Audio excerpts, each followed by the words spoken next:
Star Wars podcast, baby. Let's go.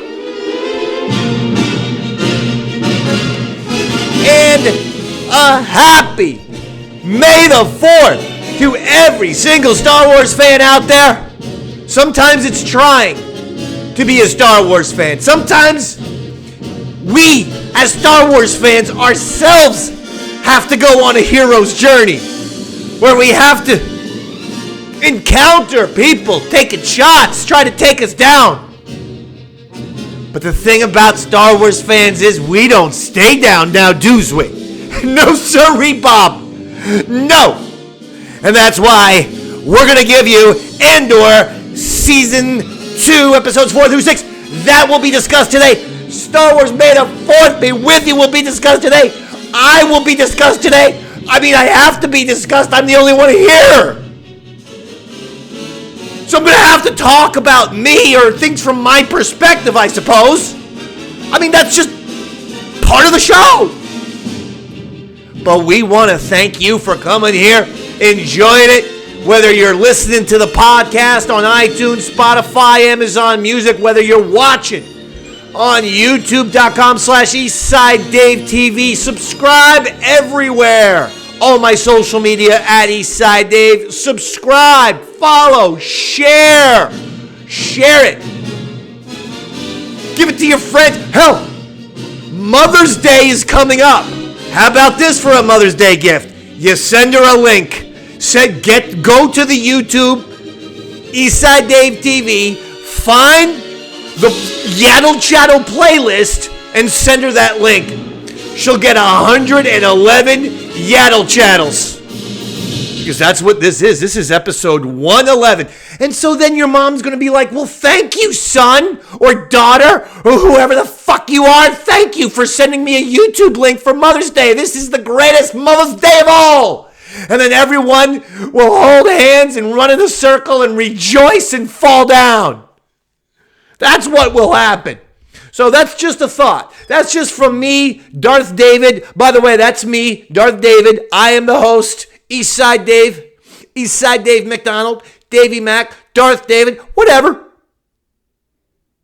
But I want to wish all the moms out there a happy Mother's Day. You know, speaking of the Mother's Day type of deal, I was born in November of 1977, but I maintain here's how I phrase it. I experienced all 3 Star Wars movies of the original trilogy. The only one I have a memory of is Return of the Jedi. But because I had 3 older brothers, all right, Beanie Mac, that's my mother. She brought all the kids there. And with Star Wars, she was like 4 or 5 months pregnant with Darth David, who was absolutely cheering every single time Darth Vader stepped onto the screen. Yes, I know that's hard to believe, but listen, you can go check it. As a fetus, I was rooting for Darth Vader in mommy's womb. And go, yeah! Vader! Vader! Vader! Vader! Yeah, because I'd be small and kind of high-pitched voiced. So those were the things that I was doing. Empire Strikes Back, no memory, but I was told I was there. They told me my brother Mark was very upset when Luke got hit with the tauntaun, and when that happened, he literally ran out of the theater, went to the bathroom, and wouldn't come out until my other 2 brothers said, it's okay, Luke's going to be just fine. Rather than, hey, bozo, they're not going to kill Luke Skywalker in the second act of a trilogy, are they? I mean, how stupid would... Oh, there's that Last Jedi poster behind me. I mean, they wouldn't kill Luke Skywalker in the second act of a fucking trilogy, would they? No, they're not going to kill him in Empire Strikes Back, Mark. And they're probably not going to kill him if they make the movies in the future, 30 years from now. I can't see them killing off Luke in the second act of whatever that future trilogy would be. This is me speaking to my brother in 1980. Lo and behold, well, whatever. Rian Johnson didn't watch Empire Strikes Back very, very carefully. He could have just kept the, kept the fucking, just Luke falls to the rocks. And we're not going to go into that territory right now, but Luke falls to the rocks in Last Jedi. That's your cliffhanger. That's your fucking cliffhanger. We don't need to kill the son of a bitch. All these new directors and new Disney is all about killing all of the legendary characters. Hey, stupid. Then you can't make more movies with them. So here's what you do. You keep them alive. Anyway, but I'll tell you what. A happy May the 4th to you. I will be watching Star Wars. And I've made up my mind. I'm going to be watching a double feature immediately following this recording of Yaddle Chattle. I'm going to try to get this posted. Listen, this Yaddle Chattle is going to go up. It's going to go up quick. The show might even be quick today. I'm just telling you. I'm shot out of a cannon. If the show is 8 minutes long, it doesn't mean I don't care. It just means I'm going 100 miles an hour, and then I have a Star Wars double feature to watch for May the 4th. And that double feature, did you guess it? You might have. Rogue One and A New Hope, based on my love for Andor and what's happening with Andor Season 2. And let's get into the episodes. Episodes 4 through 6. Let's get to it. Ever been to Gorman? That is not me, Darth David, asking you that question. That would be ridiculous. Because again, this is not, unfortunately, they haven't figured out how I can answer questions. So if I ask you a question, I can't hear the answer. Ever been to Gorman? See, this is dead air. This is dead air for the radio and podcast because I'm listening. I'm trying to hear you, Yaddle heads, but it's impossible. So in the future, can we do that? Can we start, thinking about that? Having the podcast. I suppose we could do this live. Oh, yeah. That's one aspect. Maybe I'll do a live Yaddle Chattle. Anyway, the point is that's the name of the episode, Bix. Holy shit. We start episode 4 with Bix again with the nightmare of that fucking doctor. That goddamn doctor. That Dr. Mengele of doctors in the gosh damn Star Wars universe. Son of a bitch tortured poor Bix. She can't get past that torture from season 1. So she's having nightmares about it. And it's freaking everything up. It's freaking everyone out, including Cassian. He's like, "Are you okay? What happened? The nightmare?" Yes, it was the nightmare. We go over to Gorman, and Cyril now combing his hair, feeling good, talking to Mommy. Mom is on the phone saying, "Hey, why are you so happy to be in Gorman? Why don't you come back to Coruscant? You had a nice job. You had a girlfriend. What happened? What happened, Cyril?" And he says, "Listen, this is like a great gig here at Gorman. I'm the boss. I'm in charge. It's a beautiful fashion district of the galaxy. Things are working out over here, Mom." Meanwhile, that conversation is being recorded and being listened to by the Gorman Front, a new rebel cell, if you will. So interesting. Let's see what happens. As he's talking to his mom, Cyril is, he kind of defends Gorman. And so now the same people listening in on his conversation, the Gorman Front, they start recruiting Cyril. Okay, I like it. We go back to Bix and Cassian shopping, doing some shopping. Cassian is he doesn't care for the cashier, who's just being friendly to Bix. But the second anyone's friendly to Bix, Cassian's like, "They're onto us. They're onto us. We must change it up." All right, fine. Paranoia running really rampant with these episodes, especially with Bix, Luthen, and Cassian. Lots of paranoia. And Luthen's assistant, too, who was a big part of these 3 episodes. I got to get her name down. I apologize. I just call her Luthen's assistant. I'll try to learn the name for next week, okay? That's a Darth David apology. All right, try to get that fucking apology out of Vader or Palpatine. Those 2 arrogant motherfuckers will never say I'm sorry. I just did. Cyril, he gets, he starts doing the notes. He starts walking paranoid. He starts telling Deidre, "Hey, Deidre, is that what it is?" He starts telling Deidre, "I did it. This is the Gorman Front.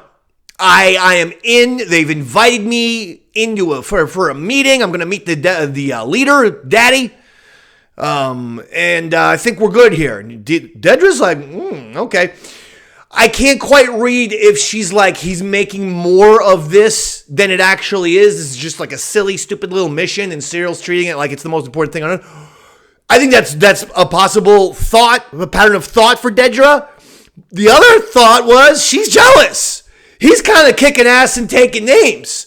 And Cyril kind of rising up the charts here. You know, you see it in sports sometimes. The guy was just supposed to get on the team, give him a basketball player, maybe a few minutes. All of a sudden, he starts hitting shots upon shots upon shots. Well, guess what? He's going to be in the starting five if he keeps hitting those threes. And right now, Cyril is draining those threes. Okay? And Dedra is just at the free throw line, you know, making 1 or 2 every time she goes to the line. All right? I mean, let's just call it out. Cyril hitting threes like Steph Curry. Dedra, 1 out of every 2 free throws. Like she's, 1996 Shaq. Great player, don't get me wrong. Sucked at the free throw line. Let's not go into a crazy sports tangent. If you want that, Davey Mac Sports program, it's right there for you. Next. So, there's an Imperial meeting, and Dedra, she gets pissed at the guy. Very effeminate. There's a lot of effeminate British soldiers in the ISB. A lot of hello. It's it's not just the being British, which I think to American ears, being British in general kind of sounds a little effeminate. But then when you pour it on, like, I'm in control, Dedra, of Access. They turned it over to me, and I love Access. Again, I'm not complaining. Not that there's anything wrong with any of this. I'm just saying. I think Dedra could have fucking knocked this little bitch's teeth out. I mean, my God. If there's a fist fight, Dedra or the little Imperial officer who took her spot with this Axis case, I'm choosing Dedra. I'm choosing her 15 seconds or less. Knockout. Okay? Seriously. Then we go to Mon Mothma. I like this part. It was Mon Mothma campaigning. What was she campaigning for? Not 100%. It was the blockade for Gorman. Something. She fears that there's going to be some shit, that the Empire is fucking with Gorman, I believe. So she's like, well, can you vote, and can we help out Gorman? She's getting rejected one after another. She's a great leader. She's a great rebellion leader. But as far as a politician goes, she's lost the ear of the galaxy. Okay? Let's just be honest. Then we have a town meeting with the Gorman people. At least I thought it was a town meeting. I'm not exactly sure. Whether it was a town meeting or a Gorman front meeting, I think it was a town meeting. Now, did anyone get the guy who was speaking at the beginning? With the parted hair to the side and the mustache and beard. Did anyone think that guy looked like a larger version of the little person from Twin Peaks? When Kyle MacLachlan, who's very similar, when Cooper, who's basically Cooper and Cyril are the same guy. And when Cooper has those dreams and there's a little person speaking backwards in Twin Peaks, I want you to go find that little person, Google them, and then go back and look at that dude from Gorman. He looked like, a 5'10" version of that little guy from Twin Peaks. They looked exactly the same. Part of me thinks it was the little person from Twin Peaks. And they just stretched him out with one of those medieval devices. And they can do that these days, I'm pretty sure. And they can, give you another couple feet or so. It's going to make you look rather thin, but, that's a possibility. So, we got the town meeting. And there it is. Cyril then, he meets with the Gorman front. And did anyone notice the main guy, the father, the daddy? Because, of the one girl, Caro Rylands. The actor's name is Richard Samuel. I knew this guy immediately from one movie. Did you? Inglourious Bastards. He's the guy that Eli Roth plays baseball with at the beginning of the movie. Remember? Very, very dark scene. They're in the woods. And they got, Brad Pitt and company have the bastards. They have 4 or 5 Nazis, and they're trying to find, some sort of secret location.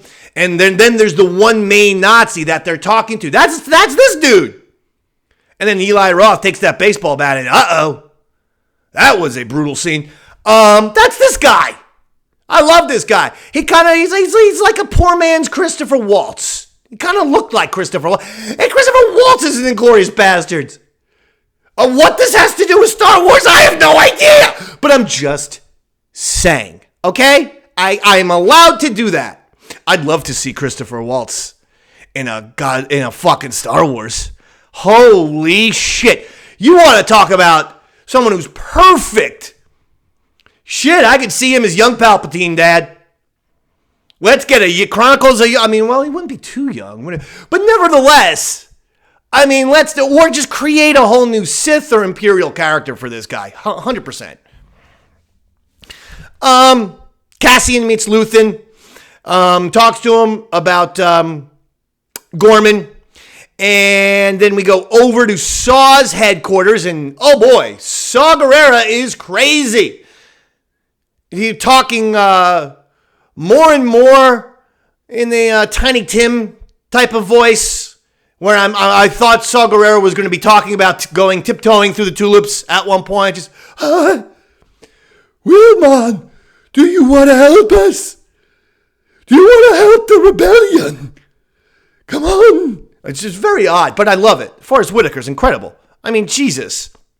Talking to him about Rhydonium, which is some sort of element. I think it's like rocket fuel, or it can do lots of things. Probably can create bombs, can make your ship go really, really fast. I would imagine all kinds of things. So they want this fuel. And then we have Bit and Cassian hand dancing, right? And that's it. Cassian leaves. Bix, Cassian do some sort of hand dancing. Reminded me very much of, this is going to be a very obscure reference, WrestleMania 9.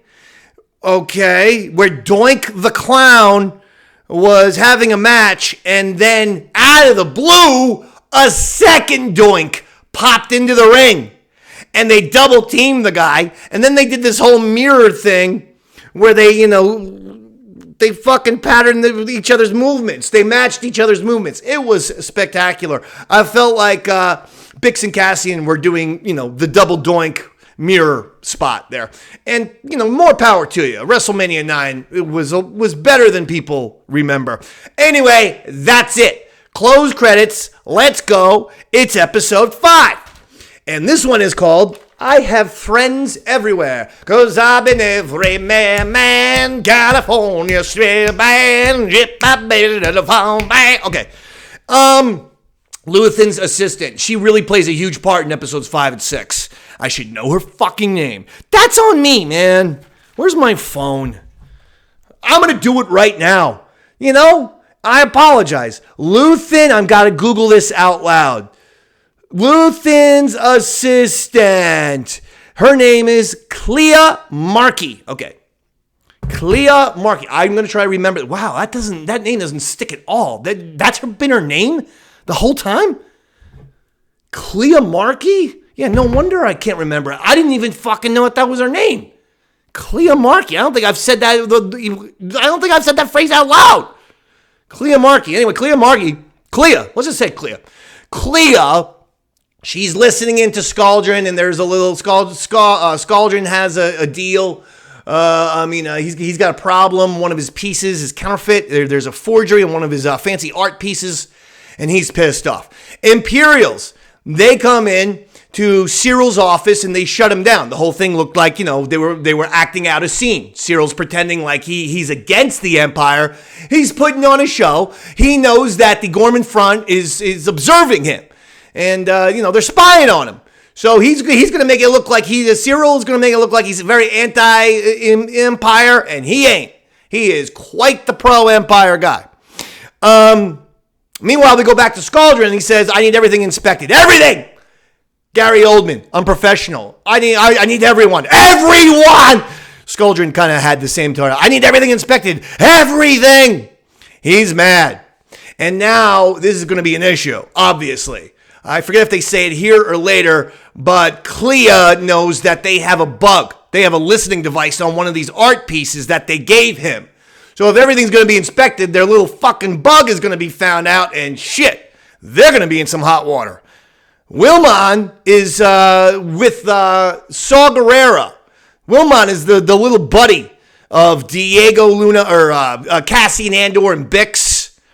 And remember Brasa, like, he's part of those guys. But they sent them over to Saw Gerrera, and he's got to educate this guy Pluty about this device. The device, which I tried to Google, and I'm not 100% sure what the device does. The device, does it get the fuel, the Rhydonium out of, how does this work? What is this device? Anyway, no matter what is going on with the device, Wilmon knows how to work this thing, and he's got to train Pluty, okay? Meanwhile, they go back to Cassian. He's pretending that he is a fashion designer at Valyrian Sky. I love that name. Okay, and then we go over, this show's moving and grooving. It's fast.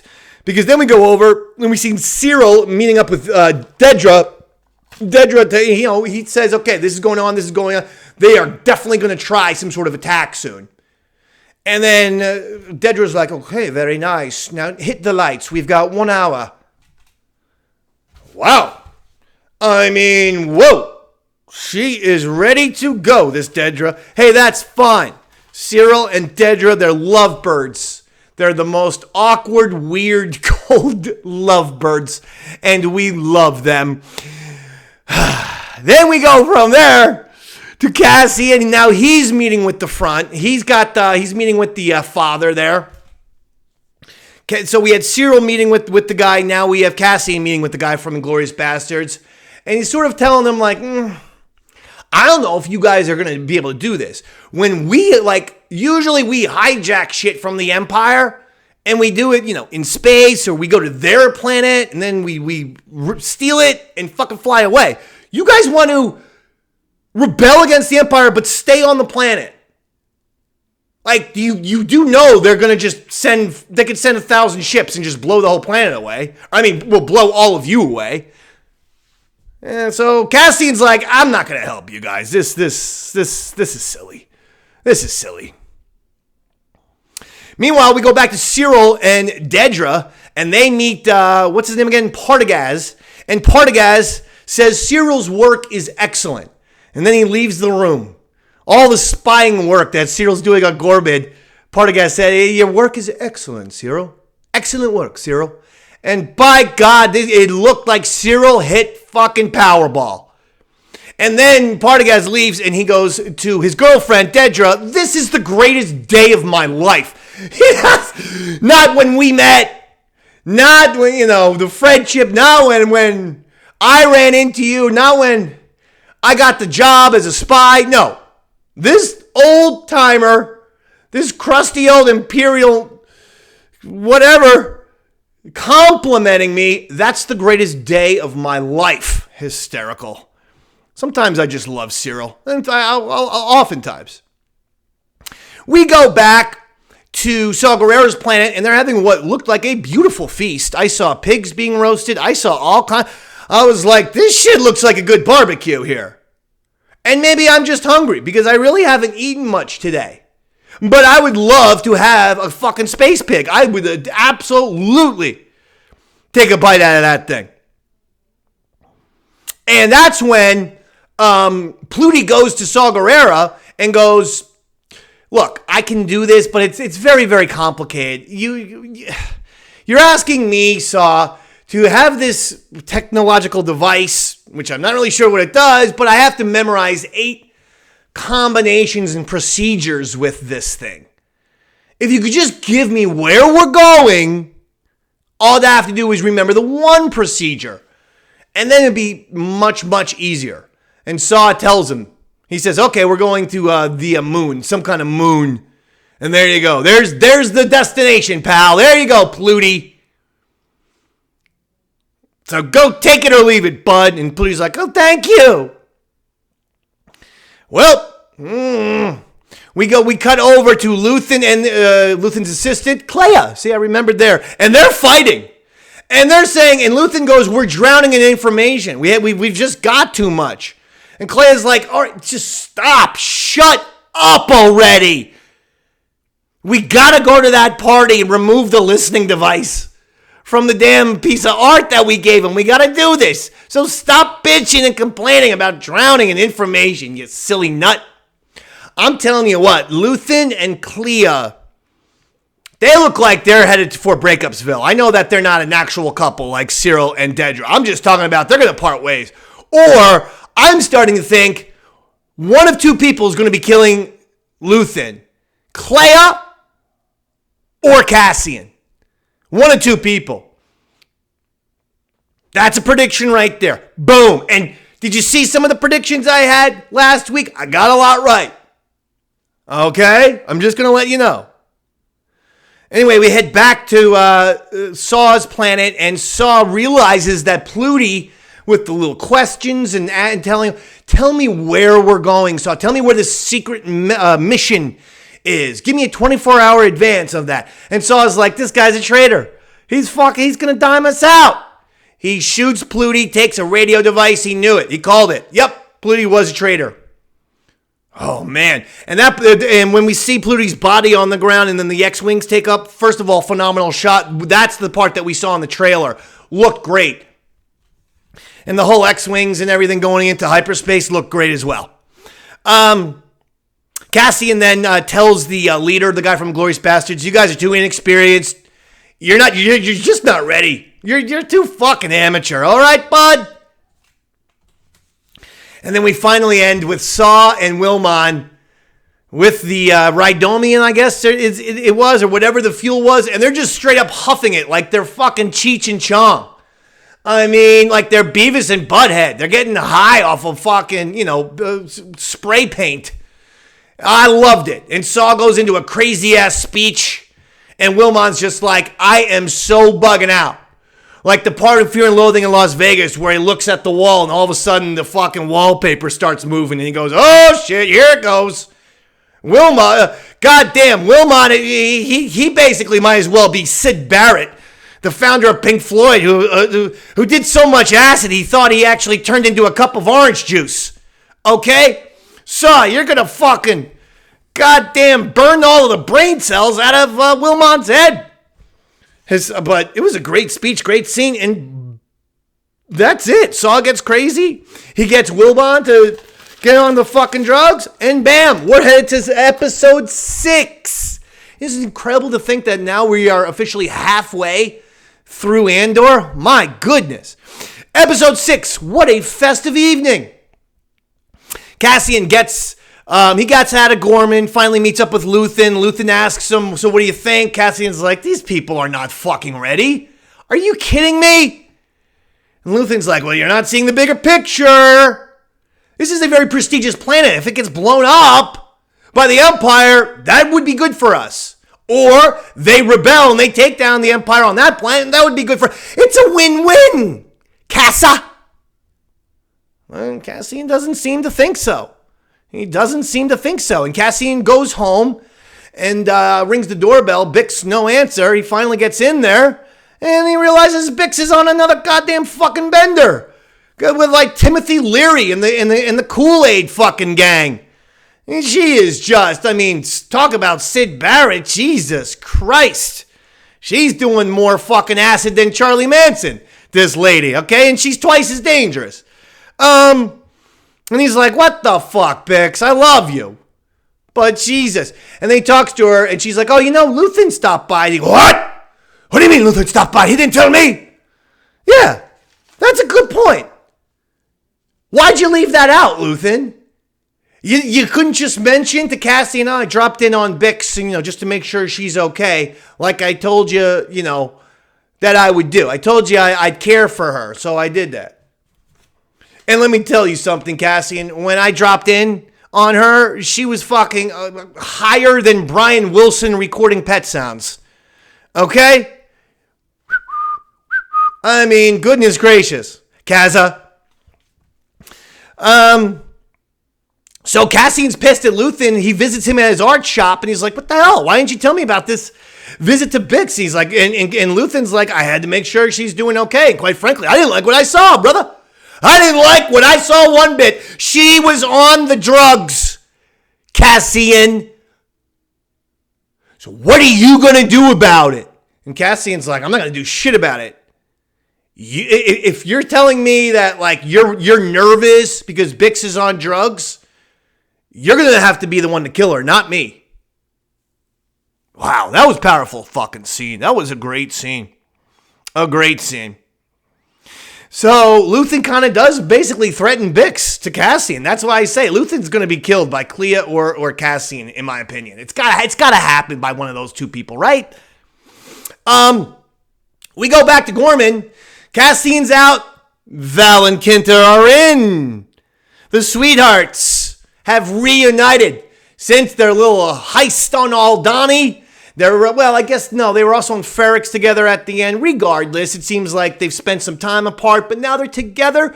They seem very happy. The second they seemed very happy, I go, someone is dying. One of you ladies is a dead man. Well, one of you ladies is a dead woman, I suppose. But, that's what happens. Not just in Andor or Star Wars, but that's just, that's movies and TV. Foreshadowing.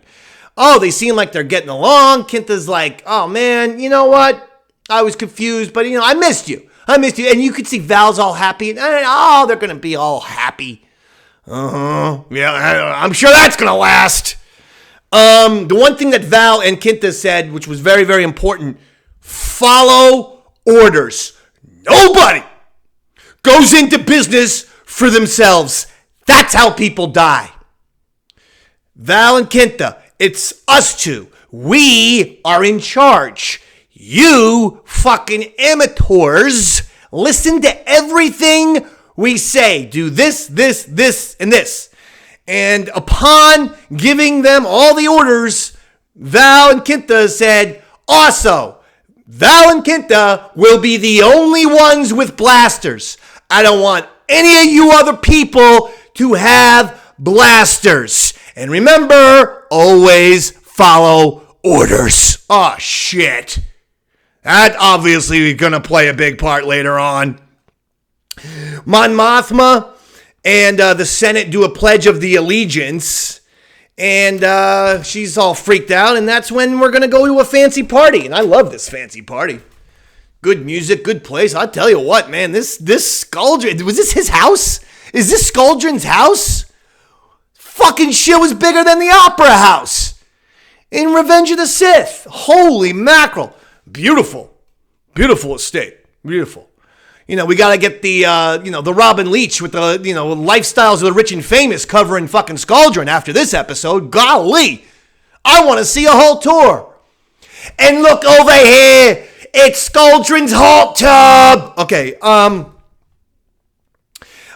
So, fancy party. Mon Mothma, Perrin seem to be in good spirits these days. They run into Bail Organa, who got himself a facelift. Because rather than looking like Jimmy Smits, he for some reason now resembles Law & Order's Benjamin Bratt. Not complaining, Law & Order fan. But I wish they would tell us that Bail Organa clearly got some sort of facial work done. And I get it, he's a public figure. A nip here, a tuck there, that's what all the celebs do. Don't you worry about it. Don't you worry about it, Bail. Bail. The front. They begin with their plan with Val and Kinta. So we go back and forth between the Gorman front beginning their plan, the party, Cyril observing, spying on the Gorman front, relaying that information back to the Imperials. Those are pretty much the three things going on right now. And at the party, Mon tells Luthen, hey, can you get Val to call me? And it was amazing. Luthen's like, for what reason? Mon's like, she's my fucking sister, and I care about her. You cold-hearted snake, Luthen. Some people actually have, human emotions, Luthen. Where there are certain people, they have connections with one another. Siblings. Golly. And he's like, all right. The Gorman plan seems to be working. Things going off well. They're getting a whole bunch of shit. They're throwing it into tunnels. Everything is going perfect. Perfectly. Cyril's reporting all of it to the Empire. The assistant, Clea. So back to the party. Clea goes, okay, I am going to need some help here. She gets Lonnie, the spy, the ISB spy working for Luthen. She gets Lonnie. She's like, come with me. She goes over to the piece of art where they have the listening device stuck to the bottom. And she goes, look, stand right there. You have to block the view of me with those other people. And there's Krennic, by the way. Loved seeing him. I mean, I know we saw him in season 1, episode 1, but Jesus Christ, when he's on the screen, it's just magic time. I'm sorry. That fucking guy's got the it factor. He does. He does. What a character. So that was really cool. So now we got lots of drama. We got the drama of Clea and Lonnie trying to remove the listening device from a piece of art that that Luthen gave Skaldrin, while we're back with the Gorman front and Val and Kinta trying to take out some Imperial shit. All right, very good pacing, back and forth, quick. I liked it. The Gorman plan seems to be working perfectly. So we cut back, and then here's the problem. After, it looks like the Gorman plan is practically perfect. I mean, it seems like they were like 98% done. Everything was there. And now the little person from the little grown person from Twin Peaks, that guy with the beard from the town meeting comes back, and he's like, what the hell's going on over here? And Jesus Christ, why couldn't they just get the guy like, dude, we're doing some serious shit. On your way, bro. The fucking guy couldn't handle it. One of the Gorman front people. And what does he do? He takes out a blaster. There's a struggle. Shot goes off. Oh, fuck. Kinta's dead. You shot Kinta. And they said no blasters. Only Val and Kinta were needing blasters. So now one of these Gorman amateurs with the blaster has killed Kinta. Great fucking work. Golly, that pissed me off. In a good way, I'm saying. I felt for them. I felt for Val. I'm like, Jesus. She said no blasters, man. Fuck. No blasters. No blasters means no fucking blasters. We go back. Oh, by the way, I was happy that Val read that fucking asshole the riot act. I was so happy. That he's like, what did she say to him? That was creepy and fantastic. She goes, for the rest of your life, you're wearing her skin. Her death is on you, bro. You're wearing her skin. You're a piece of shit. You weren't a billionth of the soldier that Kinta was. You motherfucker. You fuck. Remember De Niro in Heat? Where the trucker, this is at the beginning of the movie, and they get a guy to join their gang, and the guy goes into business for himself and kills a cop. And De Niro and they bring the guy to a diner, and De Niro like, you fucking asshole, we are so going to kill you. I thought she might actually take out a fucking gun and kill this guy, and I'd be like, listen, can't blame her, I guess. Meanwhile, back to the party, and Clea and Lonnie do it. They, at the very last second, as everyone's taking a tour of the art place, Clea gets this thing out. Her hand is bleeding, but she's able to remove the recording device. Success. Thought that was going to be the end, but the end is actually Bix. And thank the maker. Bix has the doctor who tortured her in season 1. And at first I was like, is this a dream? Is this a nightmare? Is this another fantasy sequence? No, this is real. She got him. She tied him up. She fucked with him. She put on the headset. She tortured him. And then her and Cassian blew up the whole fucking apartment. He's dead. And I loved when her and Cassian were walking away. It was like a happy ending. She was like smiling like, yay. It was fantastic. Like a 70s sitcom where they like freeze and everyone's like, Happy ending. I loved it. And God bless her. God bless Bix for blowing that bastard up. And that tells me she's going to move past now all the fucked up nightmares, the hallucinations, and maybe the drug usage. I think the drug usage as well. So it was fantastic. So look, this show is doing it. This show is doing it for me. Is it doing it for you? Some controversy. Some people think the show is a little too adult. Some people think the show might not be Star Wars enough. I see plenty of Star Wars. You know, I think all of the Imperial characters are excellent. We all know that the writing is just sensational. We know this, but my God.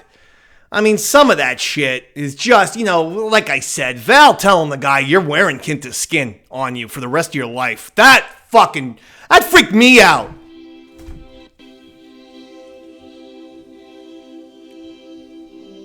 And that'll do it. A happy May the 4th, a very special May the 4th. Yaddle Chattle. And I hope you're having a great May the 4th. And yeah, man, I'm going off right now and doing a Rogue One, New Hope double feature. You can't stop me. You can't. You can't even contain me at all. You just let Darth David do his thing. He's doing Rogue One and New Hope right now. As for all of you Yaddle heads, I want you to have a wonderful day. And we will see you back next week. Friday, Saturday, Sunday, I don't know. Life is busy. But Yaddle will be there. Next week, one way or the other. And just enjoy the hell out of Star Wars. This Andor is something else. And after next week, 75% done. Unbelievable.